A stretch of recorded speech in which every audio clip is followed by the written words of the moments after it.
Para pakar sepakat untuk memerangi kejahatan korupsi sampai akarnya. Kesepakatan itu disampaikan dalam diskusi kajian hukum dan advokasi Indonesia di Jakarta.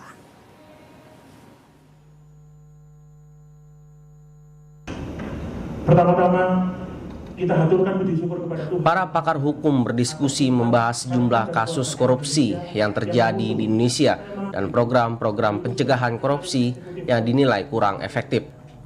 Ketua Pembina Lembaga Pengawas Kinerja Aparatur Negara Wibisono mengatakan operasi tangkap tangan yang digelar KPK akhir-akhir ini dianggap masih menyisakan celah hukum.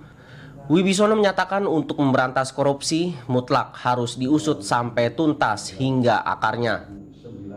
Kita ini kan ormas ya, kita ada fungsi kontrol sosial di sini.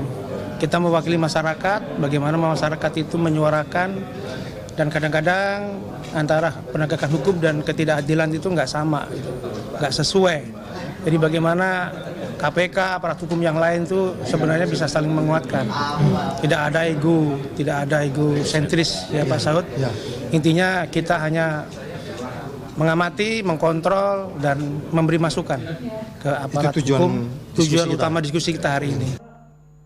Sementara itu, mantan Wakil Ketua KPK, Saud Situmorang, mengatakan seluruh lembaga pemerintahan, khususnya DPR, harus transparan dalam menyusun anggaran dan lainnya. Pencegahan korupsi juga harus dilakukan secara intens. Instrumen-instrumen internasional itu dia harus sustainable, dia terus saja gitu. Dan dia harus naik. Bukan malah udah mulai naik, mulai bagus, indeks persepsi korupsinya 40, lu ganti undang-undang KPK, kemudian jadi turun, jadi 34. Jadi sustainable yang dimaksudkan oleh BPP itu, Anda nggak boleh mundur, tapi makin hari makin kreatif cara-caranya. Makin besar effortnya, makin besar SDM-nya, makin kepastiannya semakin tinggi, makin bermanfaat. Ya, gitu kan, hukum kan 3 itu aja kan. Dengan adanya kontrol sosial dan dukungan dari seluruh komponen bangsa dalam pengawasan, kasus korupsi di Indonesia dapat menurun signifikan. Ridho Saputra dan Tio Posma, TVRI melaporkan.